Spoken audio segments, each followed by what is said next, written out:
بسم الله الرحمن الرحيم الحمد لله رب العالمين وصلى الله وسلم وبارك على عبده ورسوله الأمين نبينا محمد وعلى آله وصحبه أجمعين. السلام عليكم ورحمة الله وبركاته. With the grace of Allah, the Almighty, the truce or the agreement of Hudaybiyah is now in effect. It has been implemented, and the polytheists and the Muslims are now in truce. This is a 10-year agreement where they would not fight or attack each other.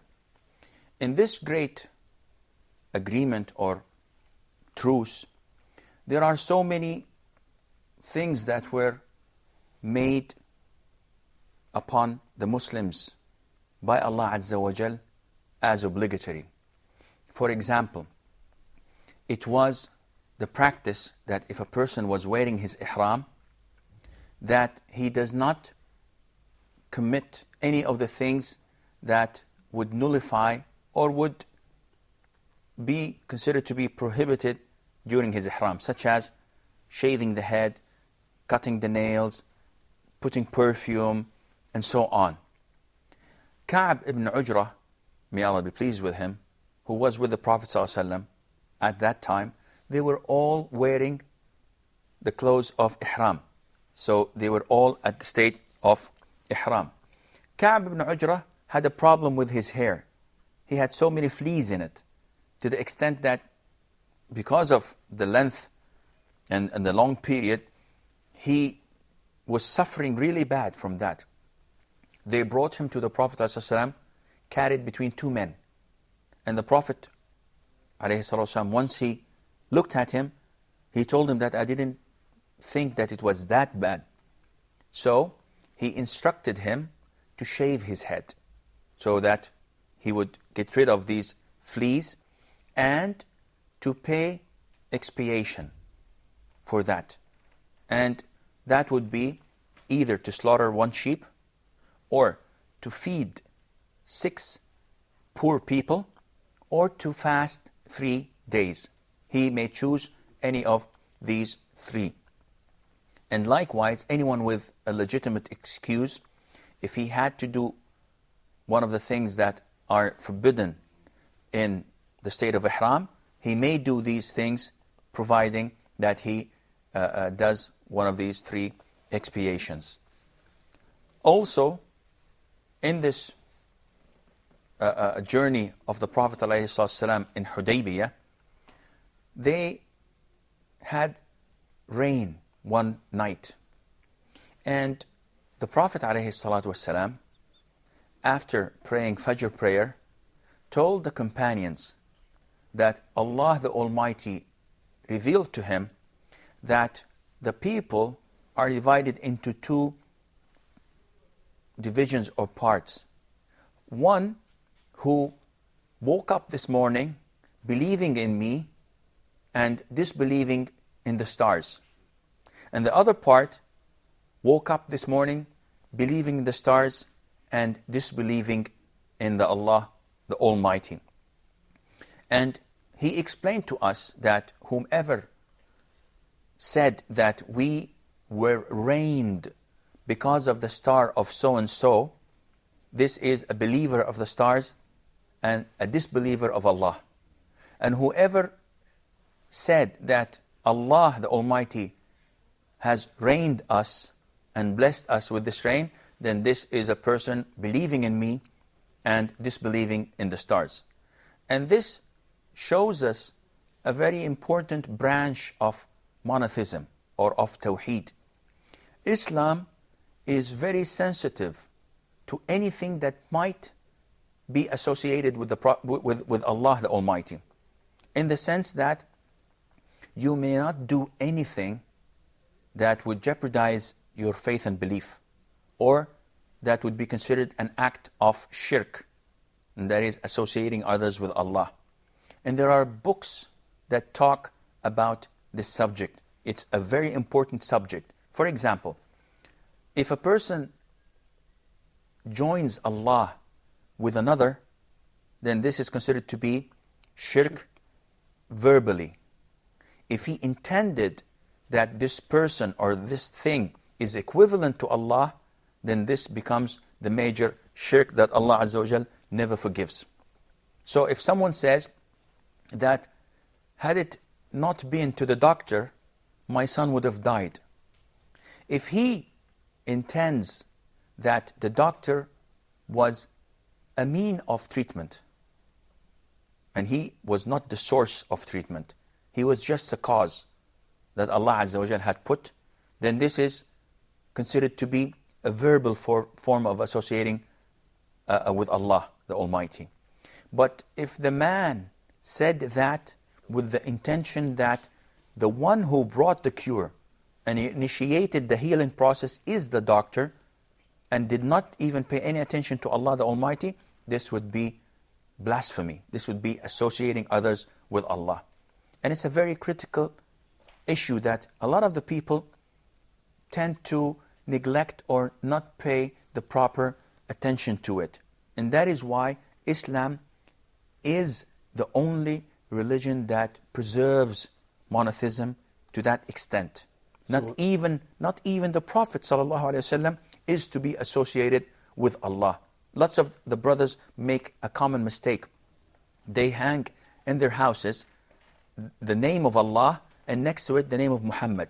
So you come into houses and you find Allah Muhammad. And this is also unacceptable, because it's associating the Prophet ﷺ's name to the name of Allah as if they are equal. Yes, Ahmed? Does that mean, Sheikh, the attention is a very important thing in the actions?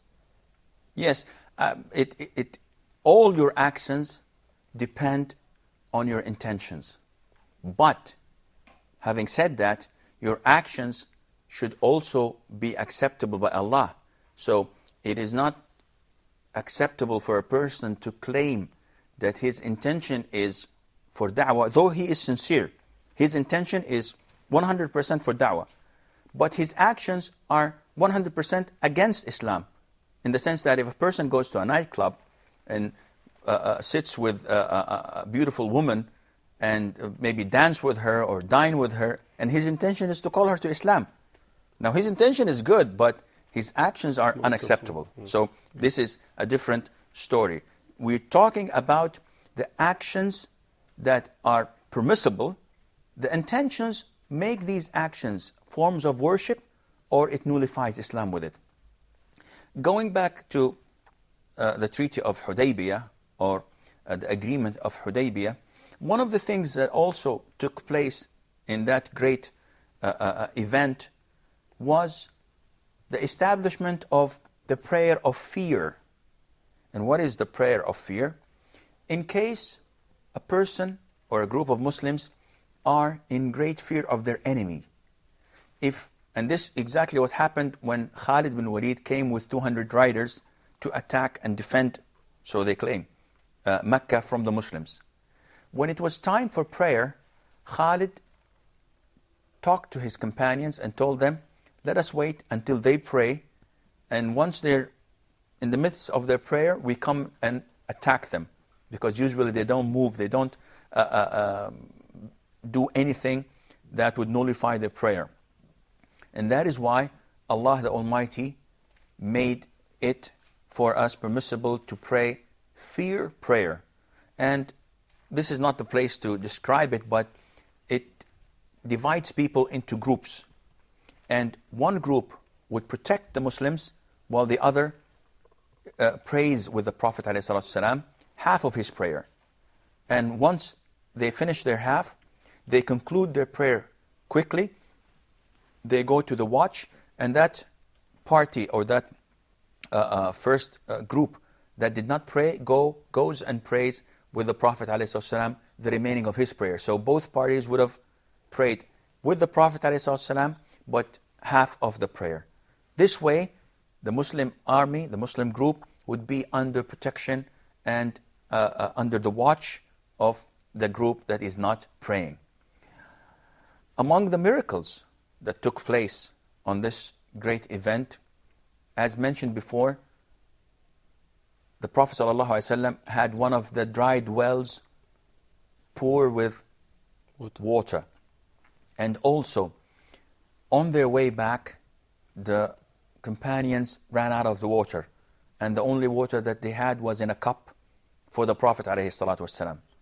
So the Prophet ﷺ mentioned the name of Allah, saying, Bismillah, put his fingers in that cup, and it started to pour water from it.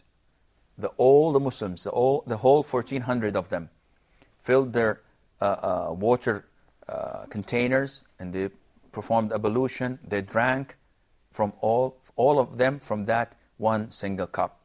They also ran out of provisions. They didn't have anything to eat. They had only a handful of dates after collecting it from the whole army.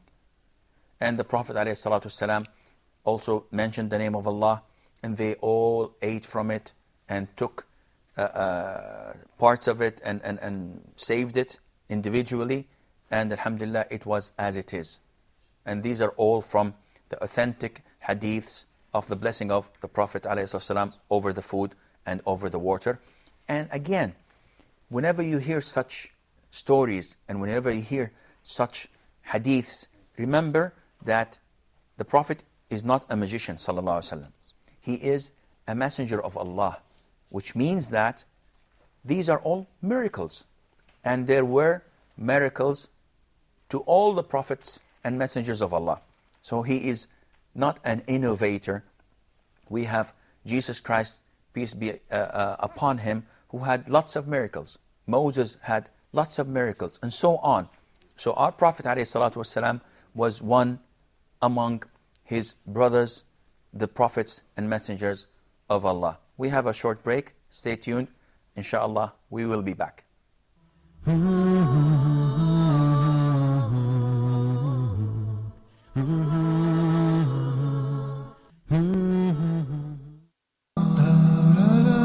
Back to the Prophet. Join Sheikh Amar in the program Back to the Prophet, wherein he teaches us practical lessons from the Prophet's life and how this can help us to overcome our challenges in the present. We talk about the life example of the Prophet Muhammad, peace and blessings be upon him, seeking guidance for ourselves. In the early days after the revelation of the Holy Quran, the Muslims were greatly persecuted, so much so that quite a few Muslims had to leave Arabia and migrate to Africa to live among Ahl Kitab, Christian people who followed the gospel of Christ.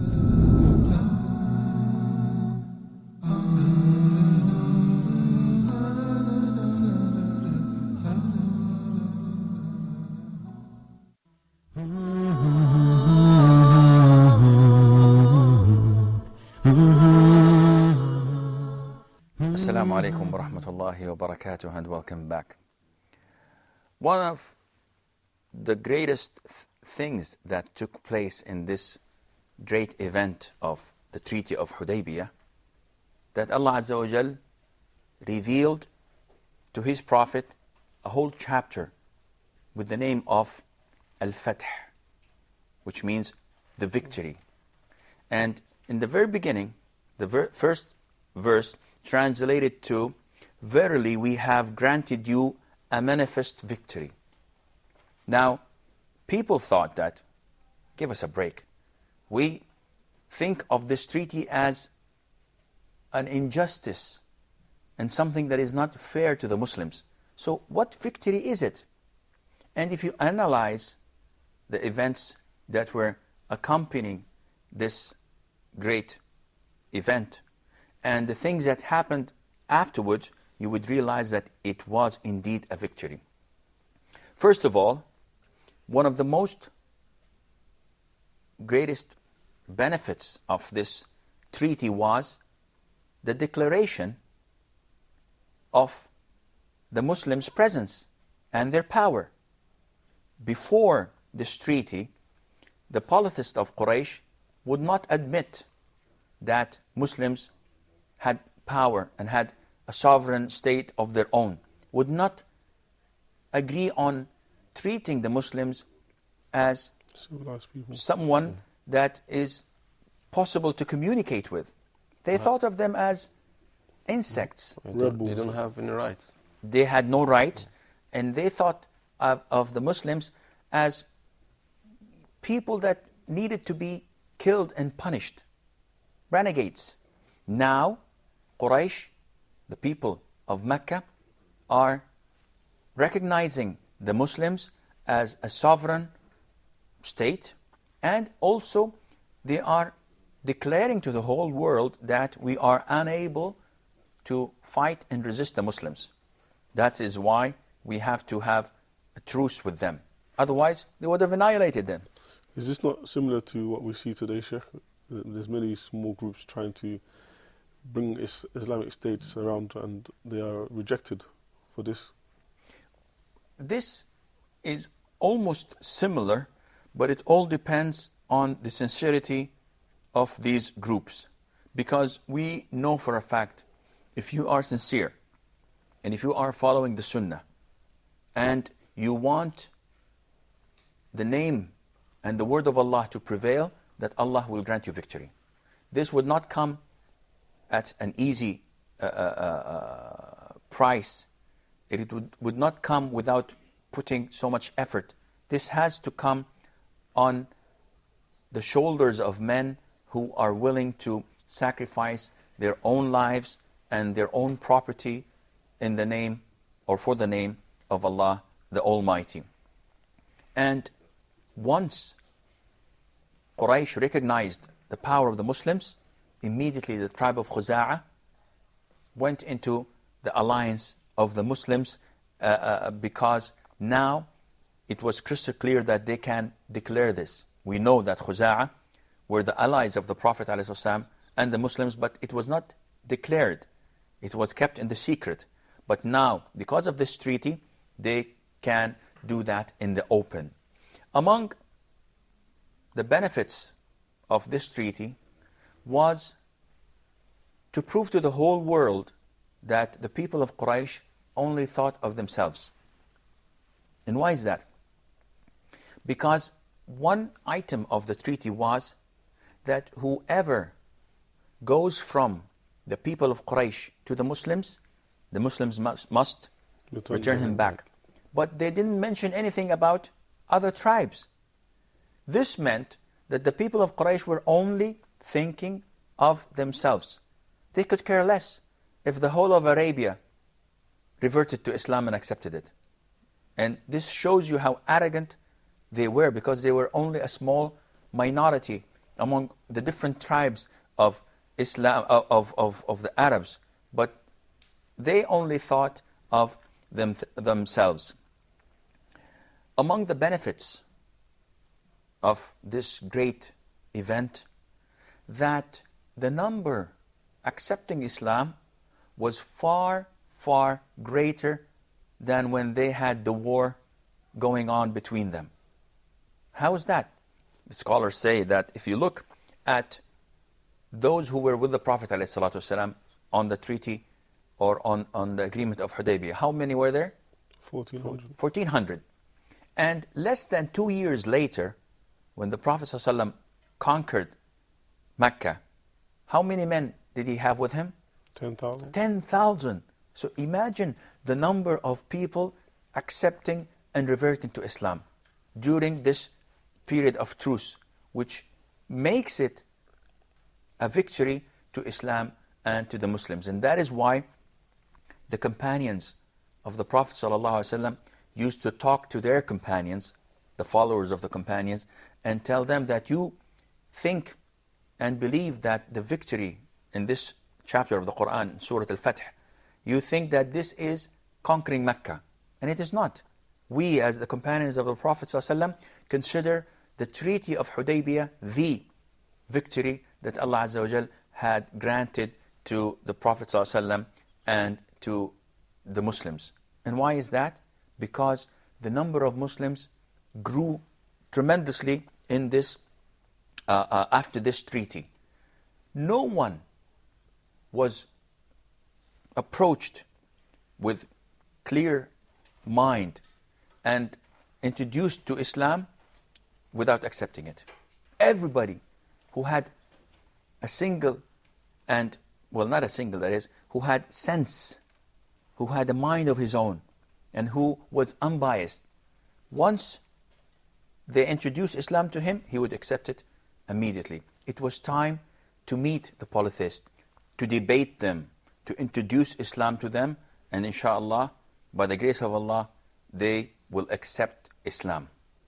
Now, among the items, the 4 items that were on the treaty, one particular item the Muslims were not very easy with.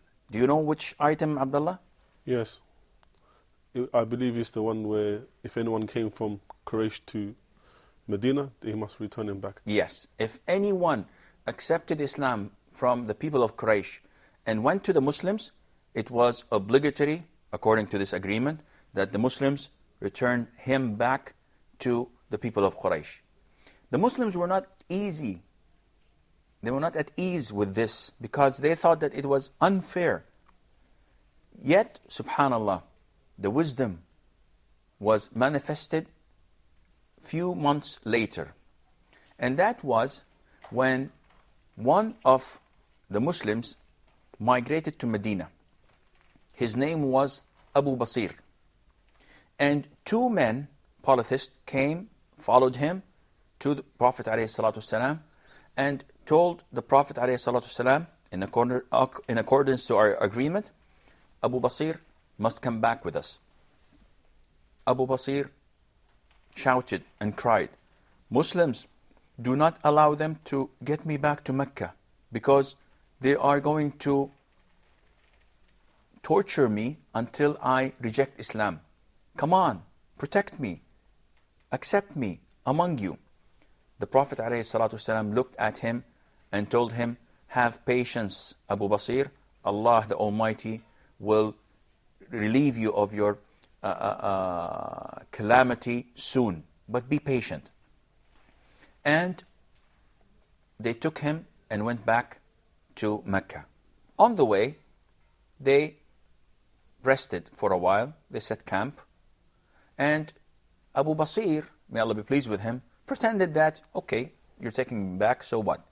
You are my family, you are my tribe. So he chit-chatted with them until they felt safe and they felt that he accepted it. And while they were sitting and eating dates and resting, Abu Basir looked at one of their swords and said, by God, this is a genuine, original sword. It looks very good. So the man was filled with pride and said, yes, it's my own. I bought it for so-and-so. It's the real McCoy. So Abu Basir told him, can I take a look and see how strong it is, the grip of it? And the man said, yes, sure. And he gave him the sword, and before he blinked, his head was rolling on the ground. Abu Basir chopped his head off. The other man was terrified. So he ran back to Medina, and he entered Medina shouting. And the Prophet ﷺ looked at him and said, this man saw something that is really scary. And the man was shouting, he is going to kill me. I'm a dead man. He is going to kill me. And in came Abu Basir. May Allah be pleased with him. And he addressed the Prophet ﷺ. He told him, O Prophet of Allah, you fulfilled your promise to the polytheists and you returned me. So they cannot hold anything against you. As for me, by Allah, I'm not going back to them. And he went to the village of Sayf al-Bahr, which was between Mecca and Medina, but close to the coast. And joining him was Abu Jandal ibn Suhail ibn Amr, the one who came on the signing of the treaty, and he was the son of the negotiator, but he would not allow him to go to the Muslims. So he escaped his tribe, escaped Quraysh, and joined Abu Basir in the coastal village or place of Sayf al-Bahr. The Prophet ﷺ looked at Abu Basir when he said that and said, by Allah, he is a war igniter if he had somebody with him. Now this was taken and understood as a compliment. He was what we may call a war igniter.